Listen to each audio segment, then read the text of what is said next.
अस्सलाम वालेकुम दोस्तों 20 अगस्त 4 ਵਜੇ ਦਰਿਆ ਸਤਲੁਜ ਦੀ ਤਾਜ਼ਾ ਤਰੀਨ ਸੂਰਤ ਹਾਲ ਹਾਜ਼ਰ ਹੈ। ਸਾਹਮਣੇ ਤੁਸੀਂ ਤਖਤੀਆਂ ਵੇਖ ਲਓ। ਇੱਕ 1988 ਵਾਲੀ ਹੈ, ਇੱਕ 1955 ਵਾਲੀ ਹੈ, ਦੋ ਇੱਟਾਂ ਘਾਟ ਹੈ 1988 ਵਾਲੀ। ਸੁਲੇਮਾਨ ਕੀ ਤੇ ਪਾਣੀ ਵੀ ਸਟੇਬਲ ਹੈ। 1,28,429 क्यूसेक ਦਾ ਰੇਲਾ ਇਸ ਟਾਈਮ ਗੁਜ਼ਰ ਰਿਹਾ ਹੈ ਬਾਬਾ ਫਰੀਦ ਪੁਲ ਦੀ ਤਰਫ, ਬਹਾਵਲ ਨਗਰ ਮਿੰਸ਼ਨਾਬਾਦ ਪਾਕਪਤਨ ਵਾਲੀ ਸਾਈਡ ਤੇ। ਇਸ ਤੋਂ ਇਲਾਵਾ ਗੰਡੇ ਸਿੰਘ ਵਾਲਾ 2,22,955 क्यूसेक ਤੇ ਚੱਲ ਰਹੀ ਹੈ। ਵੀਡੀਓ ਹਰ ਬੰਦੇ ਨਾਲ ਸ਼ੇਅਰ ਕਰੋ ਤਾਂ ਕਿ ਹਰ ਬੰਦੇ ਨੂੰ ਪਤਾ ਲੱਗ ਜਾਵੇ, ਮਿਹਰਬਾਨੀ।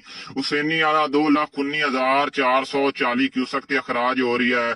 ਹਰੀਕੇ ਹੈਡ ਤੇ ਬਹੁਤ ਜ਼ਿਆਦਾ ਕਮੀ ਹੋ ਗਈ ਹੈ। 1 ਲੱਖ ਸਵਾ ਲੱਖ ਦੀ ਕਮੀ ਹੋ ਗਈ ਹੈ। ਹਰੀਕੇ ਹੈਡ 1,67,108 क्यूसेक ਤੇ ਅਖਰਾਜ ਹੋ ਰਹੀ ਹੈ।